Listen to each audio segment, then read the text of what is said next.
حساب سے ڈرنا یہی ہماری زندگی ہے۔ اللہ تعالیٰ نے فرمایا وَأَمَّا مَنْ خَافَ مَقَامَ رَبِّهِ وَنَهَى النَّفْسَ عَنِ الْهَوَىٰ فَإِنَّ الْجَنَّةَ هِيَ الْمَأْوَىٰ۔ جو شخص ہمارے سامنے حساب دینے سے ڈرتا ہے اور پھر اپنے آپ کو اپنی خواہشات کو قابو میں رکھتا ہے، اس کا ٹھکانہ ہمارے یہاں جنت ہے۔ تو چاہے سناتن دھرم ہو اور اس کے جتنے بھی دھرم گرنتھ ہیں، چاہے وہ وید ہو، چاہے وہ اپنشد ہو، چاہے وہ قرآن ہو اور چاہے وہ گیتا ہو، سب میں آخرت کا تصور موجود ہے۔ لیکن بڑے افسوس کی بات یہ ہے کہ انہوں نے یہ کہہ دیا کہ بھائی دھرم کی جتنی بھی باتیں ہیں وہ ہمارے پنڈت لوگ جانے، ہمیں مطلب نہیں۔ اور ہمارے یہاں کیا کہا گیا؟ طلب العلم فریضۃ علی کل مسلم۔ مذہب کی ایک ایک بات جاننا ایک ایک مسلمان کے اوپر فرض، نیسیسری۔ بڑا فرق ہے، بڑا فرق ہے اس تھنگ میں اور اس تھنگ میں۔ اب پھر وہ لوگ منچاہا جیسا چاہتے ہیں اس طرح چلاتے ہیں۔ آج کیا چڑھے گا؟ تب لگن ہے، تب شادیاں ہوں گی۔ تمہاری شادی ہو سکتی ہے یا نہیں ہو سکتی؟ آپ بتائیے بھی، لڑکی کی شادی نہیں ہو رہی، اس کا فون آ رہا تھا، تعویذ والے ہیں اس لیے بتا رہے ہیں آپ۔ بتایا کہ 12 تاریخ کو شادی نکل رہی ہے، اس کے بعد 20 سال تک شادی نہیں ہے۔ مروا دیا۔ یہ آج کی بات کرو، میں آج کی ظہر کے بعد یہ حالات ہیں۔ اور ہم تو اپنے بچوں کو جو مدرسے میں پڑھتے ہیں انہیں کیا بتاتے ہیں؟ بیت الخلاء میں جب داخل ہوگے تو پہلے الٹا پیر رکھو گے، نکلو گے تو پہلے دائیں پیر نکالو گے، سیدھا پیر۔ مسجد سے جب نکلو گے تو پہلے بائیں پیر نکالو گے۔ کھانا کھاؤ گے تو داہنے ہاتھ سے کھاؤ گے، جوتا پہنو گے تو پہلے داہنے پیر میں پہنو گے۔ ہم اپنے چھوٹے چھوٹے بچوں کو یہ سکھلاتے ہیں کہ تم کھانا کھاؤ گے تو پہلے ہاتھ دھوؤ گے، دسترخوان بچھاؤ گے، اور کیا دعا پڑھو گے؟ دسترخوان جب اٹھاؤ گے تو کیا دعا پڑھو گے؟ یعنی ہم دھرم کو سائے کی طرح اپنے بچوں کے پیچھے لگاتے ہیں۔ نبی کا طریقہ ایک ایک شخص کی ذمہ داری ہے کہ وہ اس کو اپنائے اور اختیار کرے۔ یہ بہت بڑا فرق ہے۔ تو میں عرض یہ کر رہا تھا کہ آخرت کی تیاری ہم کو کرنا ہے۔ بچہ 5 سال کا ہے، اس کے کندھے کے اوپر لاد دیا بستہ ہم نے، اب پھر اس کے بعد وہ 20 سال تک دوڑتا رہا، کبھی رکشے سے، کبھی 3 ویلر سے، کبھی اسکول کی بس سے، کبھی اپنی موٹر سائیکل سے، کبھی گھر پہ رہ کر کے، اور کبھی کوچنگ کے لیے باہر رہ کے، کبھی ہاسٹلس میں رہ کے، اور اس کے بعد وہ 20 سال کے بعد میں پی ایچ ڈی کر لی اس نے، یا ایم ڈی ہو گیا، ایم بی بی ایس ہو گیا، ایم بی اے کر لیا، بہت زیادہ محنت کی، آئی ایس اور پی سی ایس رینک پا لی اس کی، ٹھیک ہے۔ اس کے بعد اب وہ کمائی کر رہا ہے، پیسہ کما رہا ہے، ماں باپ بوڑھے ہیں، ان کو وہ بیمار ہو جاتے ہیں، کھٹ سے وہ پیسے لگا دیتا ہے، یہاں اے ٹی ایم میں کھٹ سے نکال لیے جاتے ہیں۔ اور یہ 20 سال جو محنت کی چلے گی کتنے دن؟ جب 60 سال کا ہوگا تو حکومت کہتے گی کہ صاحب آپ اب کرسی پہ بیٹھنے کے قابل نہیں ہیں، گھر بیٹھیے، ہم خیرات آپ کی پہنچاتے رہیں گے پینشن کے نام پر۔ یعنی یہی وہ فنا ہو جائے گا۔ وہ جو اعزاز ہے، وہ جو اکرام ہے، جو آپ کا سمان ہے، وہ یہی ختم ہو جائے گا۔ اور پھر اس کے بعد جو بڑی پوسٹ سے ریٹائر ہوتے ہیں تو مر رہے ہوتے ہیں، کوئی آدمی پوچھنے نہیں آتا، اس لیے کہ جب وہ پوسٹ پہ تھے تو انہوں نے کسی کو منہ لگایا ہی نہیں، نہ رشتہ داروں کے پاس بھٹکنے دیا، نہ بستی والوں کے پاس بھٹکنے دیا۔ اب اس کے بعد جب ریٹائر ہو کر کے آئے تو تعلقات تو خراب ہیں، تو اس کے بعد عید بقرعید اور ہولی دیوالی بھی کوئی نہیں آتا ہاتھ ملانے کے لیے، مبارکباد دینے کے لیے۔ یہ حالات ہیں اس تعلیم کے جس نے عروج پہ پہنچایا تھا، اور اس کے بعد نیچے سے تنا کاٹ دیا تو اوندھے منہ گرتے۔ اسلام کا نظام یہ ہے کہ اس نے تناسب لگایا پہلے کہ یہاں کی زندگی کتنی، یہاں کی زندگی 60 سال، اور اس امت کی زندگی 60 سے 70 سال۔ حضور نے اس کے لیے فاؤنڈیشن بھی بتا دی، فرمایا اعمار امتی ما بین 60 الی 70 واقلهم من یجوز ذلک۔ میری امت کی عمریں 60 سے 70 سال ہوں گی، آپ ایوریج نکال کے دیکھ لیجئے، اس سے آگے نہیں جا سکے، اور کم لوگ ہوں گے جو اس سے متجاوز ہوں گے۔ تو 60 سال کی زندگی ہے، اور آخرت کی زندگی نہ ختم ہونے والی زندگی، بلکہ اللہ تعالیٰ کل پوچھیں گے میدان محشر میں، اس سوال و جواب کا پورا رپورٹ کارڈ قرآن کریم کے ایک چیپٹر میں شامل کر دیا، پارہ نمبر 18 سورہ مومنون کی آخر کی آیت۔ اللہ تعالیٰ پوچھیں گے کم لبثتم فی الارض عدد سنین، تم سال گن کے بتاؤ کتنے دن رہ کے آئے ہو دنیا میں۔ یہ اللہ تعالیٰ کا سوال ہے، کم لبثتم فی الارض عدد سنین۔ یہ اسی لیے بتلایا ہے تاکہ تمہاری سمجھ میں آ جائے کہ یہاں کی جو تیارہ دن کا مزہ لینے کے لیے جو ہم نے صورتحال اپنائی ہے اس کی پوزیشن کیا ہے۔ اللہ تعالیٰ پوچھیں کم لبثتم فی الارض عدد سنین، کتنے دن سال گن کے بتاؤ کتنے دن دنیا میں رہ کے آئے۔ زمین پہ کریم نے نقل کیا، کسی اور تبصرے کی ضرورت نہیں۔ قالوا لبثنا یوما او بعض یوم، ہم جواب دیں گے کہ اے اللہ ایک دن رہ کے آئے ہیں یا ایک دن سے کچھ کم رہ کے آئے ہیں۔ یہ ہمارا جواب ہے جسے قرآن نے نقل کیا، اور حالات یہ پیدا کر لیے ہیں کہ اس تھوڑی سی زندگی گزارنے کے لیے کھیت بیچ کر کے ڈگری اور ڈپلومہ حاصل کیا جا رہا ہے بڑی رقم کے حاصل کرنے کے چکر میں۔ لیکن اللہ تبارک و تعالیٰ بھی جب اپنا تعارف کروانے پہ آتے ہیں، اپنی پہچان کروانے پہ آتے ہیں، تو پھر میدان خالی دکھائی پڑتا ہے۔ صاحب 28 سال کی عمر میں جا کر کے ایم ڈی بنے تھے، لیکن اچانک دیکھا کہ جسم میں درد ہو رہا ہے، پھولوں میں درد ہو رہا ہے، اور جا کر کے جب بلڈ ٹیسٹ کروایا تو معلوم ہوا کہ شوگر 300 سے اوپر جا رہی ہے۔ موٹی رقم کمانے کے چکر میں یہ شکر بند کر دی پہلی فرصت میں اللہ تعالیٰ نے، پہلی تنخواہی اور شکر سے محروم۔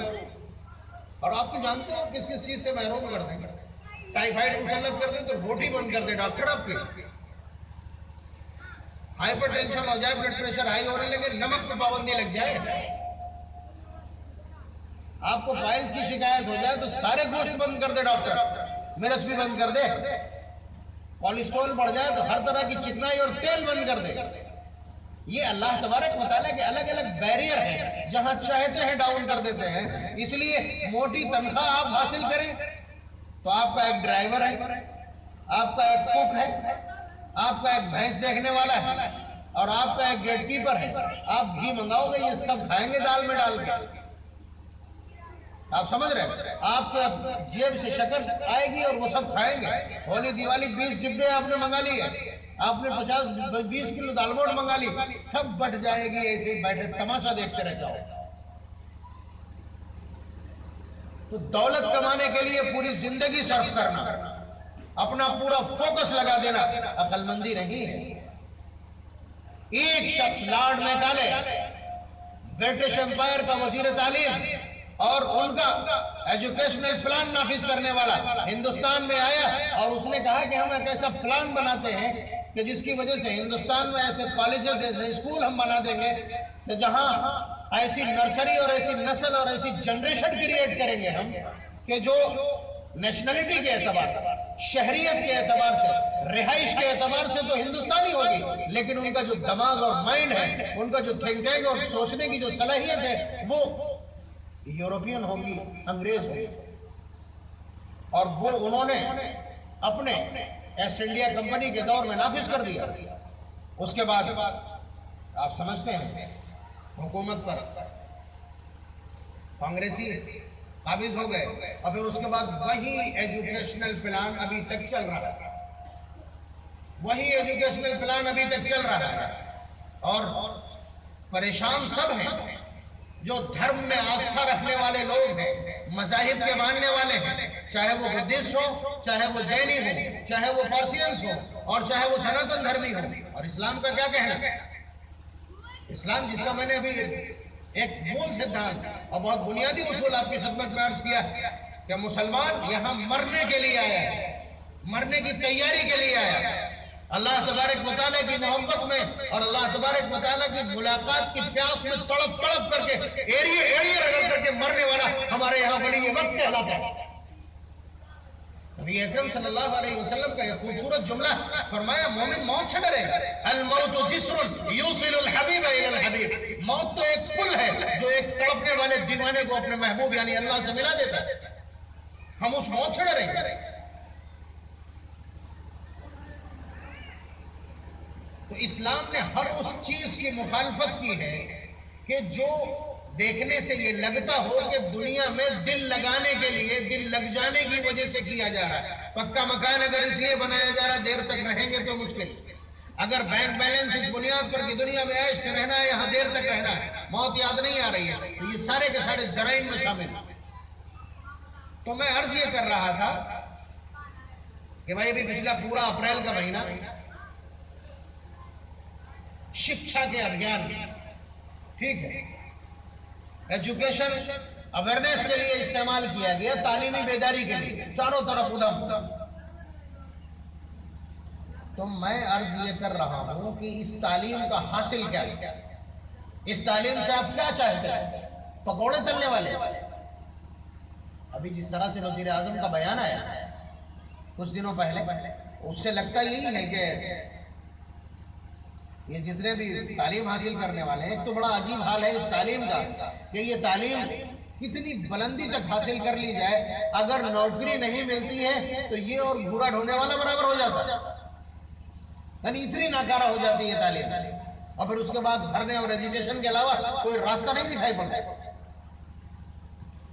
ارے دین کی تعلیم حاصل کرنے والا کنارے بیٹھ کر کم از کم اپنی آخرت تو سنوار لے گا، رزق متعین ہے، اسے سکھا دیا جاتا ہے کہ اللہ تعالیٰ نے فرما دیا نحن نرزقک وَأَمُرْ أَهْلَكَ بِالصَّلَاةِ وَاصْطَبِرْ عَلَيْهَا، آپ نماز پڑھیے اور اپنے گھر والوں سے کہیے کہ پڑھیں، اور روزی کے لیے آپ اپنے آپ کو سکھائیے مت، نحن نرزقک، روزی ہمارے ذمہ ہے۔ ایک جگہ فرمایا وَمَا خَلَقْتُ الْجِنَّ وَالْإِنسَ إِلَّا لِيَعْبُدُونِ، کہ میں نے انسانوں اور جناتوں کو اپنی بندگی اور عبادت کے لیے، اپنی غلامی کے لیے پیدا کیا، ان کا کوئی اور کام نہیں ہے۔ مَا أُرِيدُ مِنْهُمْ مِنْ رِزْقٍ وَمَا أُرِيدُ أَن يُطْعِمُونِ، یہ کمانے کے لیے سوکھے جا رہے ہیں، یہ دولت اور معیشت کے چکر میں سوکھے جا رہے ہیں، مجھے نہیں چاہیے ان کا کھانا، مجھے نہیں چاہیے ان کے کھانوں کا چڑھاوا۔ مَا أُرِيدُ مِنْهُمْ مِنْ رِزْقٍ، میں ان سے کوئی رزق نہیں چاہتا، وَمَا أُرِيدُ أَن يُطْعِمُونِ، اور میں یہ بھی نہیں چاہتا کہ یہ مجھے کھلائے۔ یہ اللہ تعالیٰ کے الفاظ ہیں۔ مسجد میں تاک بنا کر کے گلگلے چڑھانا اسلام نہیں ہے، یہ اللہ تعالیٰ کھا لیں گے، آپ سمجھ لیجئے۔ اللہ تعالیٰ نے پھر اس کے بعد اپنا تعارف کروایا، ان اللہ هو الرزاق، وہ اللہ کی ذات ہے، وہ رزق دینے والے خود، ذو القوۃ المتین، طاقتور ہے، جہاں سے چاہیں گے رزق عطا کر دیں گے۔ تو رزق کے لیے سوکھ جانا اور اس کے لیے اتنے ہاتھ پیر مارنا کہ آدھی زندگی اس میں لگا دینا، یہ غلط ہے، یہ غلط ہے۔ اس کو آپ ایک ویوسائے سمجھیے، ایک کاروبار سمجھیے، ایک تجارت سمجھیے کہ میں اپنے بچے کو پڑھا رہا ہوں، ڈاکٹر ہو جائے گا، نرسنگ ہوم چلائے گا، لوگوں کی خدمت بھی کرے گا اور اس کے ذریعے اس کی معیشت بھی چلے گی، لیکن اس سے پہلے آپ اسے انسان تو بنائیے، آپ اسے انسان بنائیے۔ نبی کا فرمان اس کے دل میں بیٹھ جانا چاہیے کہ لا یؤمن احدکم حتی یحب لاخیہ ما یحب لنفسہ، کہ اس وقت تک کوئی شخص مومن نہیں ہو سکتا جب تک اپنے بھائی کے لیے بھی وہی پسند نہ کرے جو اپنے لیے پسند کرتا ہے۔ معلوم ہوا بلڈ ٹیسٹ کروایا اور اس کو پیتھولوجسٹ کو اشارہ کر دیا کہ اس کے پلیٹلیٹ ڈاؤن کر دیں گے، تو ایسا ڈاکٹر تو ڈکیت ہوا، یہ انسانیت نہیں ہے۔ پہلے جب تک دھرم کی شکشا، جب تک مذہب کی تعلیم، جب تک انسانیت اور مانوتا وہ نہیں سیکھتا، اس وقت تک وہ ایک کامیاب ڈاکٹر نہیں ہو سکتا۔ وہ قصائی تو ہو سکتا ہے، وہ سرجن نہیں ہو سکتا۔ اس لیے پہلے دھارمک روپ سے، مذہبی اعتبار سے، مذہبی تعلیم کی بنیاد پر اسے انسان بنا دیا جانا چاہیے۔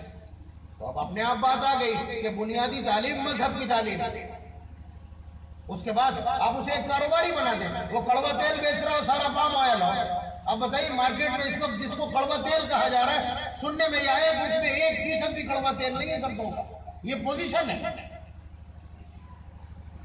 تو میں پوچھنا یہ چاہتا ہوں کہ تعلیم کا حاصل کیا ہے؟ اگر تعلیم کا حاصل یہ نہیں ہے کہ لوگ انسان بن جائیں، تعلیم اگر اپنے حاصل کرنے والے کو ایماندار نہیں بناتی، وفادار نہیں بناتی، انسانیت نہیں سکھاتی، تو وہ تعلیم کا ہے۔ اور یہ سچ ہے کہ جس تعلیم کی ہم بات کر رہے ہیں، جس لارڈ میکالے کی ایجوکیشنل پلان یا اس کے تعلیمی منصوبے کی ہم بات کر رہے ہیں، اس نے یہاں یہی کیا۔ پیسہ کمانے والی مشینیں پیدا ہو جائیں، پیسہ کمانے والی مشینیں پیدا ہو جائیں اور انسانیت کو سہارا دینے والے، ان کا درد بانٹنے والے انسان پیدا ہو یا بھاڑ میں جائے۔ تو میں آپ کی خدمت میں ایک بات عرض کر رہا ہوں کہ یہ شکشا ابھیان یا ایجوکیشنل اویئرنیس یا تعلیمی بیداری کیا مطلب ہے اس کا؟ میں یہ دیکھ رہا ہوں کہ ایک محلے کے اندر یا ایک خاندان کے اندر پورے محلے میں جہاں کوئی انٹرمیڈیٹ پاس نہیں ہوا کرتا تھا یا ایک آدھا آدمی تھا آج سے 25 سال پہلے تک ایک آدھا انٹرمیڈیٹ پاس تھا، آج اس محلے میں بھرمار ہے پوسٹ گریجویٹ لوگوں کی، بی اے بی ایڈ کیے ہوئے لوگوں کی، ایم اے اور ایم ایس سی کیے ہوئے لوگوں کی، ایم کامرس ڈاکٹرز کی بھیڑ لگی ہے۔ اسی طرح سے گاؤں دیہاتوں میں جہاں کبھی کوئی پڑھا لکھا نہیں ہوتا تھا، اگر چٹھی آ جائے تو جانے کہاں کہاں جا کر کے لوگوں سے پڑھوائی جاتی تھی، لیکن آج اسی بستی کے اندر جانے کتنے ویل ایجوکیٹڈ لوگ موجود ہیں۔ لیکن مجھے آپ یہ مانیں گے نا کہ تعلیم بڑھی ہے، تعلیم کا گراف بڑھا ہے، اور شکشا کی اویئرنیس اور تعلیم کی بیداری بڑھی ہے، یا لٹریسی ریٹ بڑھا ہے، خواندگی کی شرح بڑھی ہے، یہ آپ مان لیں گے۔ لیکن پھر میں پوچھ رہا ہوں کہ اگر تعلیم بڑھی ہے، تعلیمی بیداری بڑھی ہے، لیکن جرائم میں تو کوئی کمی نہیں آئی، معاشرے میں بھلائی تو نہیں بڑھی، برائیوں میں تو کوئی کمی نہیں آئی۔ آپ بتائیے کہ آپ سے او ٹی پی پوچھنے والے کون لوگ ہیں؟ کہ آپ کے موبائل کے اوپر ون ٹائم پاسورڈ آیا، ذرا مجھے بتا دیجئے۔ اور آپ کے آدھار کارڈ سے ڈاٹا ہیک کرنے والے کون لوگ ہیں؟ یہ وہی ہائیلی ایجوکیٹڈ لوگ ہیں۔ آپ کے اے ٹی ایم آپ کے جیب میں ہے اور پیسہ نکل جاتا ہے، یہ کون لوگ ہیں؟ یہ وہی ہائیلی ایجوکیٹڈ یونیورسٹیز کے اسٹوڈنٹس ہیں۔ یہ 420 کر کے جو بینامے تبدیل کر لیتے ہیں، غریبوں کی زمینیں ہڑپ کر لیتے ہیں، وقف کی اور رفاع عام کی زمینوں کو قبضہ کرنے والے کون لوگ ہیں؟ انٹر ریلیجن کورٹ میرج کرنے والے کون لوگ ہیں؟ یہ جاہل تو نہیں ہے، نہ مدرسے کے طالب علم ہیں، یہ وہی ہائیلی ایجوکیٹڈ لوگ ہیں۔ اس کا مطلب تعلیم نے یہ سکھایا ان کو۔ تو کیسے کہہ سکتے ہیں کہ یہ تعلیم ہے، یا اس تعلیم سے انسانیت آتی ہے، یا اس تعلیم سے آدمی کے اندر شعور اور آگاہی پیدا ہوتی ہے، اس تعلیم سے انسانوں کا درد بانٹنے کی صلاحیت اور قابلیت پیدا ہوتی ہے؟ کیسے کہہ سکتے ہیں؟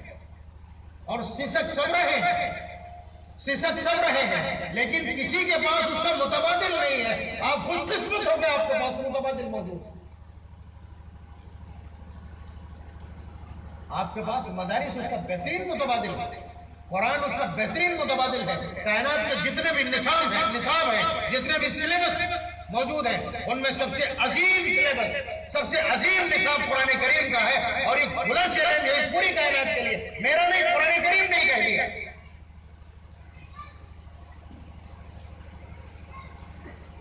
اگر تمہارے پاس کچھ ہے تو اس طرح پیش کرو۔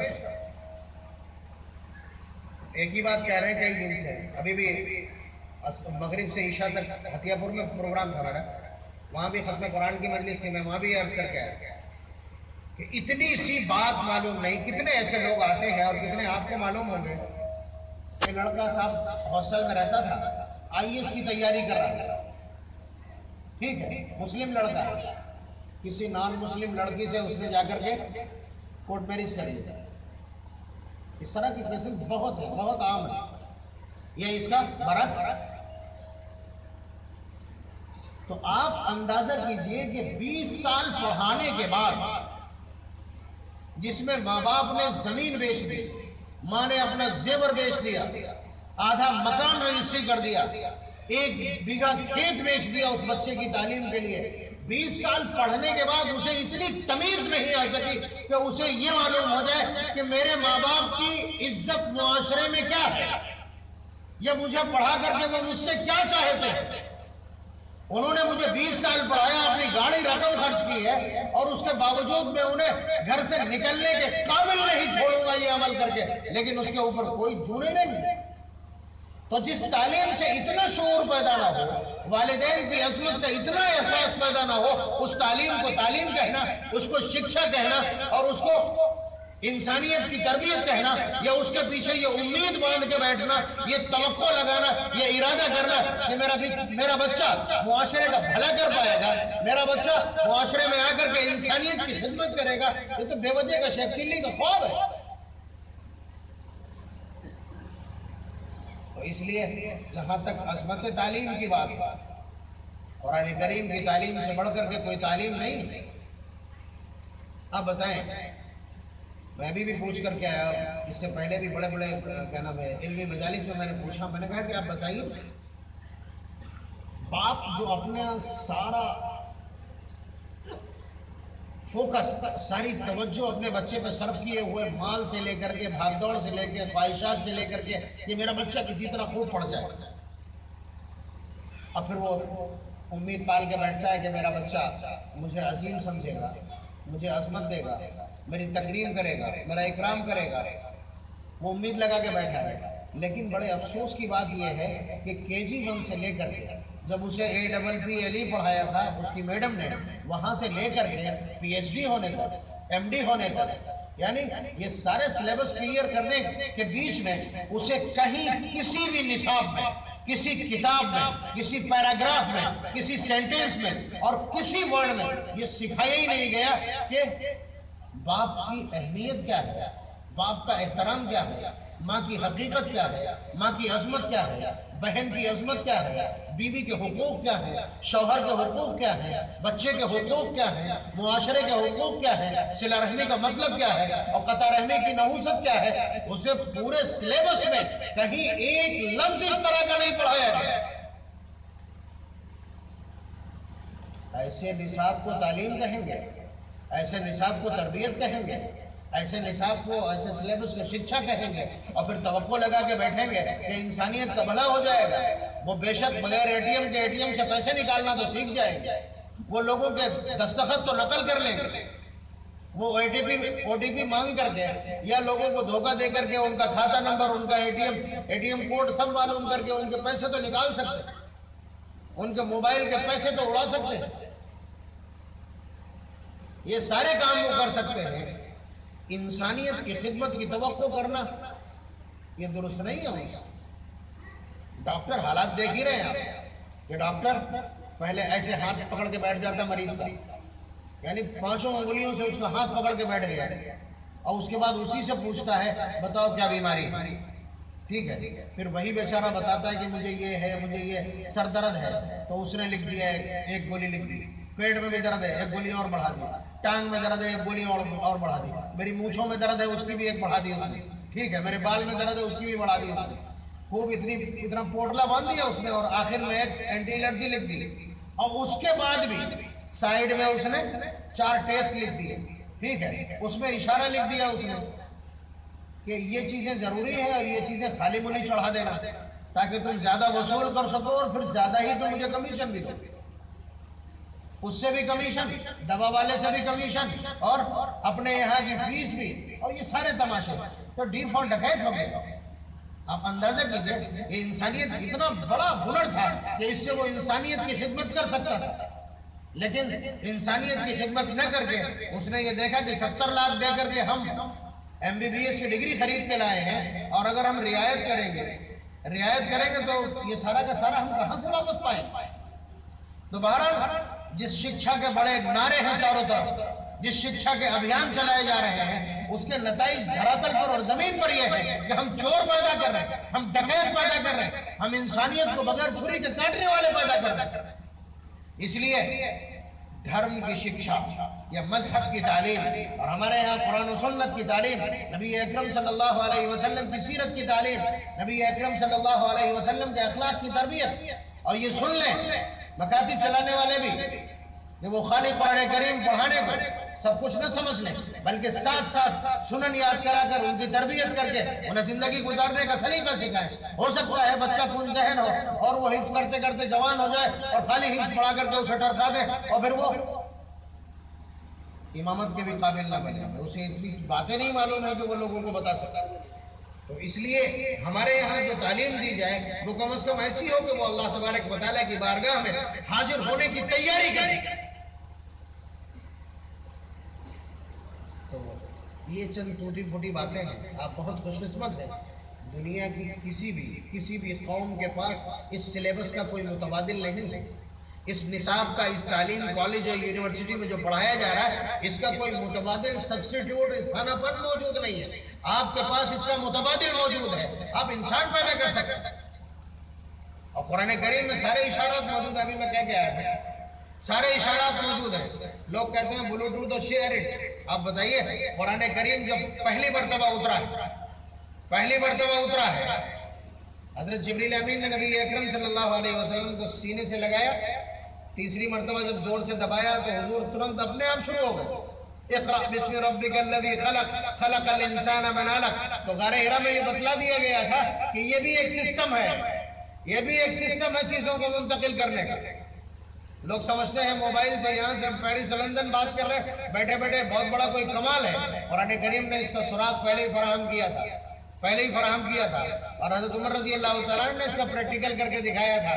جب مدینہ منورہ کے منبر پہ کھڑے ہو کر کے حضرت ساریہ جو ان کے کمانڈر ان چیف ہیں اس وقت کے نہاون کی جنگ میں اپنی صفیں لگا رہے ہیں, یہاں سے آواز دی اور ساریہ نے سن لی. وہاں